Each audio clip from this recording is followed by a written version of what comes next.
Ya. Bang, ini terkait Nikita Mirzani, lagi-lagi Nikita Mirzani. Akhirnya Pengadilan Negeri Tinggi Jakarta mengabulkan menerima banding ya, dari Niki. Ya. Abang sebagai praktisi hukum gimana melihatnya? Ya baik, terima kasih teman-teman media. Saya sebagai praktisi hukum yang selalu mengikuti sidang saudari NM ya di Jakarta Selatan, dan kemudian saat ini dilakukan banding dikarenakan belum diterimanya putusan 4 tahun oleh saudari Nikita Mirzani.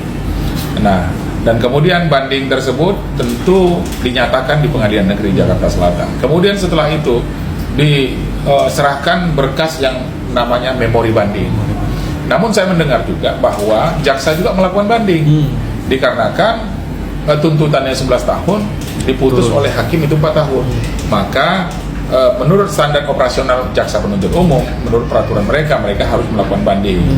Nah, ini sama-sama banding nih, terdakwa banding, jaksa juga banding. Nah, nanti setelah banding ini, memori ini kan disidangkan lagi oleh pengadilan tinggi dan dipelajari berkas-berkasnya oleh hakim tinggi. Para hakim tinggi itu mempelajarinya, sehingga tidak lagi hakim tinggi itu, hakim pengadilan tinggi itu terpengaruh dengan putusan pengadilan negeri. Ya kan, dia akan menelaah, melihat fakta-fakta yang ada, dikirimkan berkas ke pengadilan tinggi. Makanya nanti mereka, hakim tinggi ini, hakim pengadilan tinggi ini membaca daripada memori-memori atau kontra memori. Jadi itu boleh-boleh saja nanti bandingnya Nikita diterima, juga bandingnya jaksa diterima. Tapi nanti kan yang memutuskan adalah hakim pengadilan tinggi begitu. Bang, Hakim PN Selatan kan menyatakan Niki tidak terbukti TPPU-nya. Nanti kalau abang tadi bilang Hakim Pengadilan Negeri Tinggi menelaah, meneliti, kalau ternyata Niki ada TPP-nya, itu bisa kena juga, Bang? Ya, bisa terjadi. Kalau memang hakim punya keyakinan, hakim pengadilan tinggi punya keyakinan bahwa ada tindak pidana pencucian uangnya, bisa saja hakim tinggi itu memutuskan perkara tindak pidana pencucian uang. Namun perlu diketahui, tindak pidana pencucian uang itu apabila terbukti ada hasil dari kejahatannya. Nah, hasil kejahatan yang dikuasai oleh terdakwa. Ada tidak uang hasil kejahatan itu dikuasai oleh saudara Nikita Mirzani? Kalau tidak ada, ya tindak pidana pencucian uangnya tentu tidak bisa dikabulkan. Nah, ya saya dapat informasi juga kan, uang hasil kejahatan itu sudah dilakukan penyitaan oleh jaksa.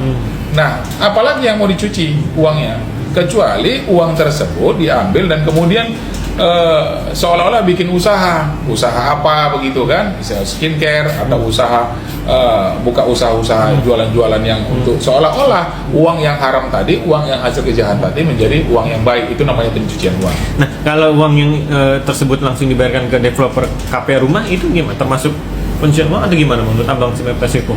Ya, makanya apakah uang tersebut dari saudari Reza Gladys itu masuk ke rekeningnya NM? Kalau itu masuk ke rekeningnya si developer, ya sita saja. Artinya disita saja dari developer tersebut, uang tersebut dibekukan atau disita, ya kan? Tapi uang yang dari Reza Gladys yang dinyatakan bahwa itu hasil pemerasan, ya melalui IT atau melalui media sosial, kan tidak ada lagi uangnya. Apa yang mau dicuci? Ya, apa yang mau disita? Atau apa tindak pidana pencucian uangnya? Karena uang itu tidak ada sama sekali. Yang namanya tindak pidana pencucian uang apabila hasil kejahatan itu ada padanya dan kemudian dijadikannya seolah-olah itu menjadi usaha yang baik, padahal itu adalah uang yang dari hasil tidak baik atau hasil kejahatan. Begitu dia. Kalau uang cash yang 2M ngasih ke Mail, tapi belum ada hasilnya buat kemana, itu gimana, Bang? Ya, itu kan sudah disita jaksa. Ya, jaksa tinggal nanti melakukan penyitaan, nanti putusan pengadilan apakah dikembalikan kepada yang berhak, siapa yang berhak dari uang tersebut, apakah negara nanti yang melakukan penyitaan, atau dikembalikan kepada Reza Gladys, atau dikarenakan kita sudah menjalani hukumannya dikembalikan kepada dia. Bisa saja, itu tergantung hakim. Bisa itu terjadi? Bisa terjadi. Ingat nggak dulu kasus travel umroh itu? First travel itu kan akhirnya disita negara. Uang kan uang konsumen. Akhirnya konsumen nanti melakukan gugatan lagi secara perdata untuk mengambil uang tersebut. Nah, pidana itu kan lebih condong yang menuntut itu negara, ya kan? Nah, artinya kalau itu nanti menjadi sitaan negara, ya siapa yang akan melakukan itu? Gugatan itu, kalau misalnya Reja Gladys akan menggugat negara, ya kan, pemerintah yang melakukan penyitaan itu, ya buktikan aja bahwa memang itu dia. Bisa saja nanti Nikita Mirzani yang akan melakukan gugatan bahwa itu uang dia, karena saya sudah menjalani pidana. Misalnya begitu kan, karena memang itu adalah jasa saya waktu mengendorse yang sama kerjasama dengan Reja Gladys. Nah itu nanti akan dibuktikan sama-sama di persidangan. Ya berargumentasilah di sana. Buktikan dengan surat, buktikan dengan saksi, sehingga nanti hakim menilai dan memutus perkara tersebut sesuai dengan hukum yang berlaku dan seadil-adilnya, barangkali itu. Oke, Bang, itu kan terkait pidananya. Kalau ini terkait gugatan perdata, masuk ke gugatan perdata, yaitu akhirnya RG menuntut balik Niki, menggugat balik gugat perdata Niki senilai 504 M. 4 miliarnya itu terkait pemerasan dan 500-nya itu terkait imaterial. Ini termasuk gimana Bang? Peras membara saling gugat. Gimana nih Bang? Itu boleh-boleh saja. Semua itu kan punya hak masing-masing. Siapapun warga negara di Indonesia ini boleh melakukan gugatan kepada siapa saja. Yang penting dia punya bukti. Jangan sampai nanti menjadi fitnah. Jangan nanti menjadi pencemaran nama baik. Ya kan? Tidak ada sama sekali itu harusnya apa yang dilakukan oleh tergugat, tapi seolah-olah dilakukan seperti itu. Nah nanti itu apalagi sampai dimunculkan di media, misalnya kan, punya utang 4 miliar, kemudian punya imaterial sekian, itu boleh saja, nggak masalah. Tapi nanti kan masing-masing penggugat dia harus mendalilkan daripada gugatannya, membuktikan daripada gugatannya. 4 miliar itu ada nggak diterima oleh tergugat, dan imaterial itu biasanya jarang dikabulkan. Nah itu kan bisa saja imaterial itu bisa dikabulkan apabila memang bisa dibuktikan kerugian tersebut.